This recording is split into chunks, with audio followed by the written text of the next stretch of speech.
warahmatullahi wabarakatuh. Alhamdulillah wassalatu wassalamu ala Rasulillah wa ala alihi wa sahbihi wa mawala ma ba'd. Hadirin jemaah salat Isya dan salat tarawih rahimakumullah. Pertama mari panjatkan puji syukur kepada Allah Subhanahu wa taala atas segala nikmat yang telah diberikan kepada kita sehingga kita masih dapat menjalankan ibadah puasa sampai hari ini, mudah-mudahan sampai akhir sehingga mencapai kemenangan. Setiap saudara kita yang sedang ditimpa musibah atau sakit, ujian, semoga dicabut penyakitnya, segera disembuhkan, dimudahkan oleh Allah Subhanahu wa taala. Kedua, salawat serta salam semoga tercurah kepada junjungan kita Nabi Muhammad sallallahu alaihi wasallam. Hadirin yang dimuliakan Allah, bahagia itu hak setiap orang, senang hak setiap orang.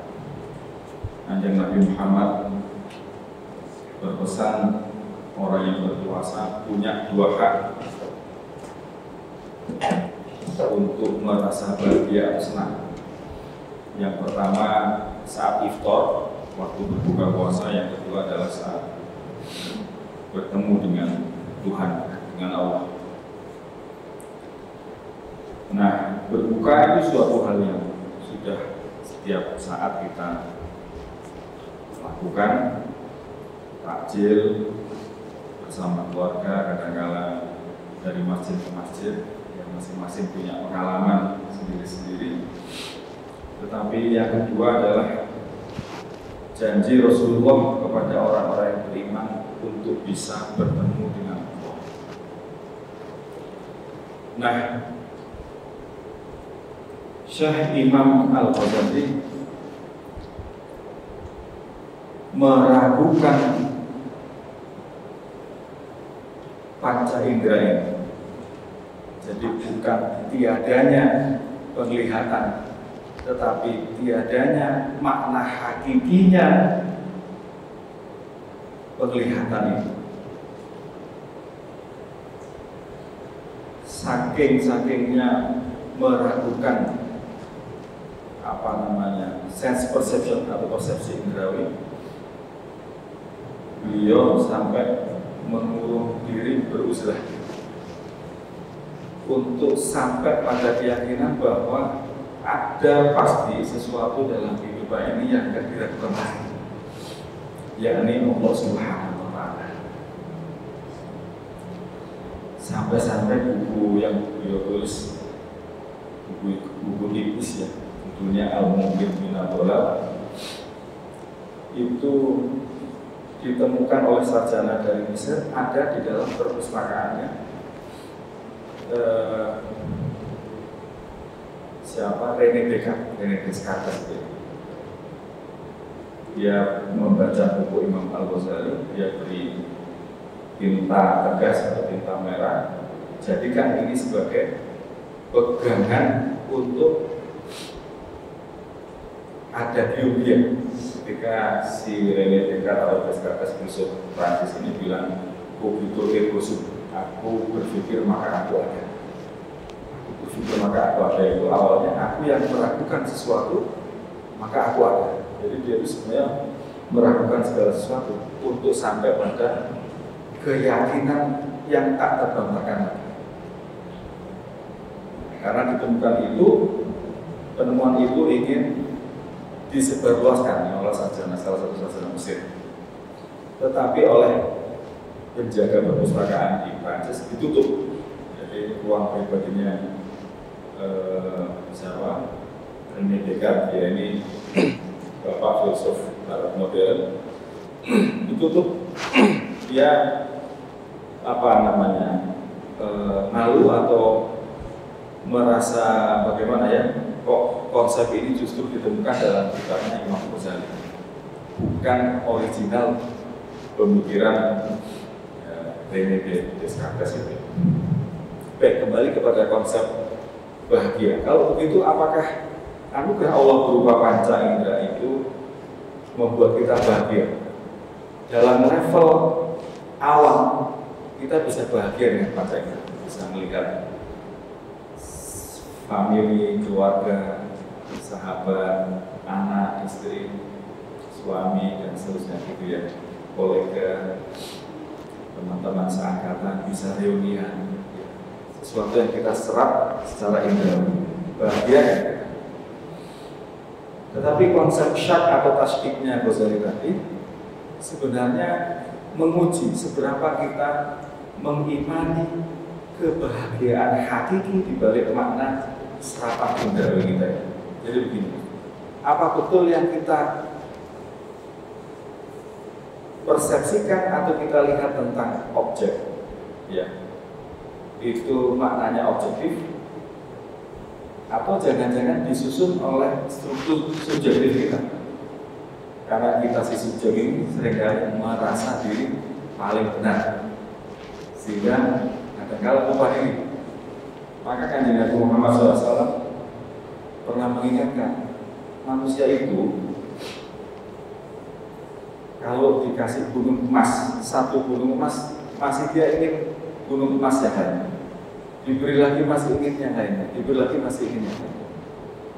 Nah, kita saksikan dari zaman ke zaman sampai hari ini, bagaimana orang merasa diri selalu kurang, padahal Allah sudah cukupi kehidupannya. Membayangkan uang 1 miliar kayak apa? Bagi orang yang punya lebih dari itu uang kecil. Tetapi bagi orang yang gajinya sebenarnya jauh di bawah itu, tiba-tiba punya puluhan miliar, itu sangat besar. Tetapi apakah muncul di dalam dirinya kebahagiaan sejati? Tentu tidak. Karena dia memperoleh sesuatu tidak melalui jalan yang dibenarkan oleh agama. Apalagi kok itu ditemukan orang lain, ya, betapa malu ya keluarga dan anak turun, anak bilang. Sebab itu di dalam Islam kita diajarkan makna qanaah, merasa cukup atas pemberian Allah kepada kita, mensyukur. Kita biasa kan mengucapkan kata alhamdulillah, alhamdulillah. Nah, menurut Imam Ghazali, hakikatnya alhamdulillah atau tahmid itu pada satu tarikan nafas. Kalau para sufi mengatakan, misalnya dalam filsafat hikmah muta'alih, nafas ar-Rahman. Jadi nafas yang nggak mungkin mengingkari wujud ilahi. Dia sangat takut. Dia kalau mendapat rezeki, dapat berkat, tadi buka bersama menunya dari mana juga di poster. Alhamdulillah, nikmat sekali. Itu langsung masuk ke dalam dirinya, menutrisi tubuhnya, apa yang dia makan, ya dia mulai dengan bismillah, menjadi sesuatu yang berkah. Tetapi seseorang yang tertipu oleh dunia,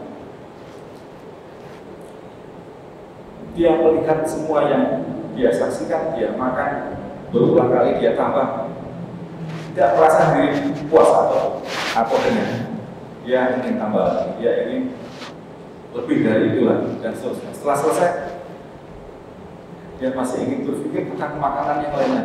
Ya itu sebenarnya hadiah. Ada pepatah Latin bilang, saking susahnya orang itu dinasehati, pepatah itu bilang, dibus non es diskutan.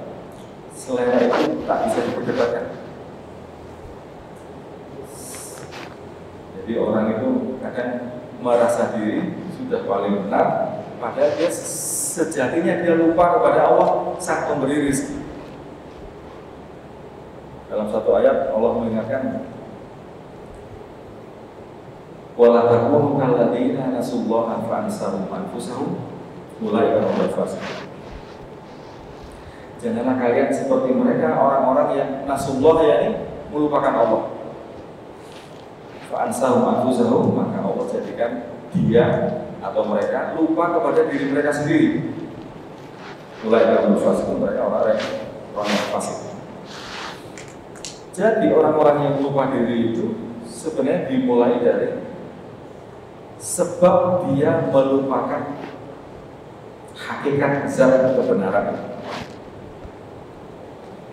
Jadi orang yang lupa diri pasti lupa Allah. Itu rumusnya dalam Quran. Makin dia berbuat dosa, ketagihan, berbuat lagi, ingin berbuat lagi. Seperti dahaga yang tidak dimulai dengan basmalah, selalu ingin terus. Begitupun melihat dunia itu, sudah punya satu mobil, ingin lagi, kendaraan, ingin lagi, rumah, ingin lagi.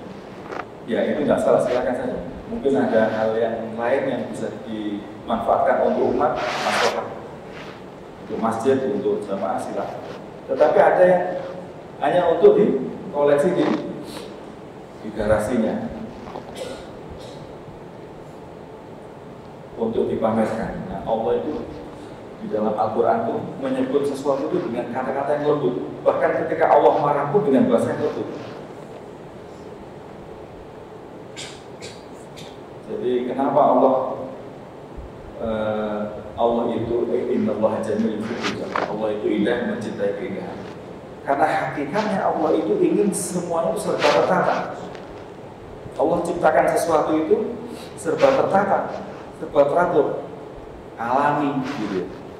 Ada gunung berapi, ada lautan, ada langit biru yang cerah, hawa yang enak dan seterusnya. Lalu manusia mulai bertanya-tanya, kalau begitu kenapa mesti ada tsunami setelah lautan itu dihamparkan? Kenapa mesti ada gunung itu erupsi? Mengapa mesti ada tornado atau puting-puting atau ada gempa bumi? Karena sesungguhnya Allah menciptakan sesuatu atas dua unsur. Yang pertama karena unsur jamalahnya, karena keindahannya. Memang Allah suka keindahan. Allah ciptakan semuanya dengan indah. Allah ciptakan alam dengan indah, bintang-bintang yang hitungannya sampai miliaran atau triliunan itu kita nggak bisa menghitung, saking banyaknya. Dan atas izin Allah nggak ada yang bertabrakan.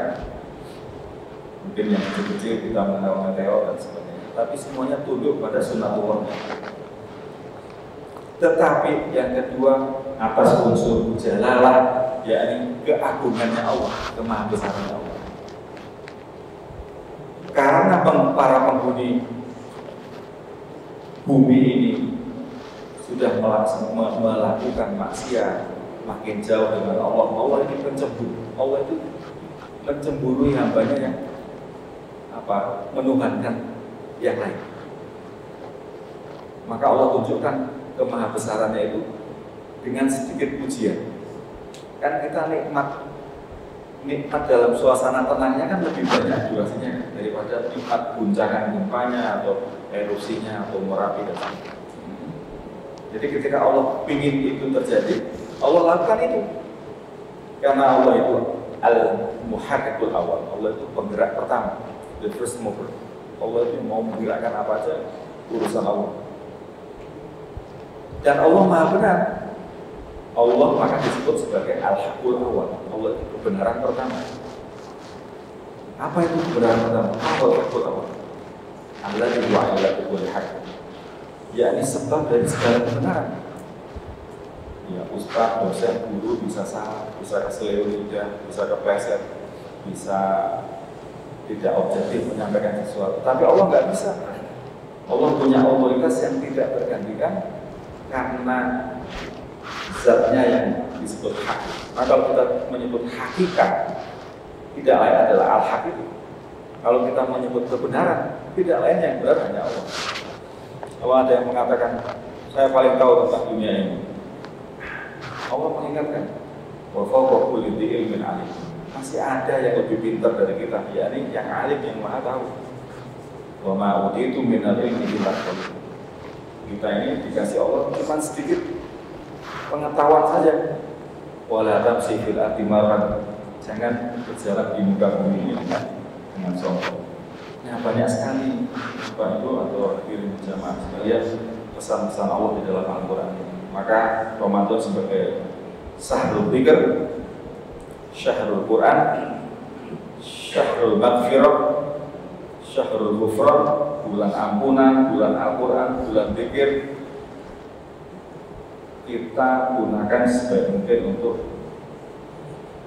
membaca Al-Quran. Dipaksa saja, mau nggak tahu artinya dipaksa. Sungguh-sungguh membeli Quran yang ada terjemah. Ada yang kecil, sambil baca Arabnya, baca terjemahnya, Arabnya baca terjemah. Nanti kita akan tahu makin melekat apa ya, ruh dengan kita. Karena kita ini sebenarnya hanya pancaran ruh ilahi. Hakikatnya manusia itu punya kemiripan dengan sifat-sifat ilahiyah. Tapi kenapa Pak orang itu bisa kelilih, bisa bunuh, bisa bacok? Karena unsur-unsur setannya itu lebih kuat. Jadi dia keluar, ini outside forces, kekuatan-kekuatan di luar membentuk dirinya yang baru. Allah makin ditinggalkan, Allah makin cemburu, lama-lama marah. Nah Allah menunggu kita. Kata Allah, untuk ganzal maghfiyah, fa'akhbartu amroh. Seperti itu rahasia. Aku rindu untuk disapa hambaku. Jadi kalau ada orang, kata Nabi, dalam satu hari enggak berdoa, bermunajat kepada Allah, itu kata Nabi, ya ini hamba yang sombong. Kita biasakan setiap hari berdoa, mendoakan orang tua kita, baik yang masih sehat maupun yang sudah tiada, mendoakan anak-anak kita, semoga menjadi generasi yang bermanfaat untuk agama dan bangsa, mendoakan guru-guru kita, ustaz-ustaz kita, keluarga besar kita, dan seterusnya. Doakan saja, semuanya akan kembali kepada kita. Jadi energi itu nggak terputus. Jadi ketika Allah tiupkan ruh ke dalam jasad si janin, si jabang bayi, wanufi kofi, himikofi, itu sudah disambung sebenarnya. Sudah Allah sambungkan antara unsur-unsur ilahiyah kepada kita. Kalau dalam konsep sufi itu ada istilah khalaqa Adam ala surati. Diciptakan Adam itu atas citranya, atas bentuknya Allah. Bukan lalu Adam seperti Allah, tapi sifat-sifat ilahiyah itu ada di dalam diri Adam. Jadi kita itu sebenarnya diingatkan oleh Nabi, kalau kamu galau, kamu pusing, stres, istafti qalbak, minta fatwa pada hati nuranimu. Karena hati yang selalu diasah dengan zikir, istighfar, ingat kepada Allah, Allah ada di sana. Allah fi qulubil mu'min. Allah itu ada di dalam hatinya orang-orang beriman. Orang kok capek-capek menyombongkan sudah sekian kali umroh, sekian kali haji. Itu ibadah tidak untuk sombong-sombongan. Ya lupa Allah itu sesungguhnya dekat sekali dengan dirinya. Dan ibadahnya sebenarnya dipersembahkan untuk Allah. Apalagi Ramadan ini, as-sawmu innahu li fa ana ajzir. Puasa itu kata Allah, sesungguhnya dia milikku, untukku, dan aku sendiri akan membayarnya kontan. Jadi siapapun yang mengerjakan ibadah puasa ini sebenarnya sudah ikut undangan ke madrasah ruhaniyahnya Allah. Dalam satu kitab yang berjudul Ma'asiyah disebut Ramadan Dauratun mukassafatun, dauratun imaniyatun mukassafatun. Jadi seperti madrasah, daurah, tempat pelatihan iman yang intensif. Gurunya siapa? Pelatihnya siapa? Ya Allah sendiri. Dan kami Nabi Muhammad sebagai kekasihnya. Maulidullah Habibur Rahman, kekasihnya Allah. Kurikulumnya sudah dibikin semua. Ada terawihnya, ada puasanya. Semuanya kebaikan yang kita lakukan di bulan ini Allah bayar dengan sesuatu yang dirahasiakan. Seperti Anda kalau punya uang berlebih, itu rasanya ingin ngasih orang yang dicintai itu berlebih, sudah nggak hitungan. Bagaimana Allah memberikan kepada hambanya yang dicintai? Mau ikut madrasahnya? Nggak hitungan. Kenapa tidak ditampakkan sekarang?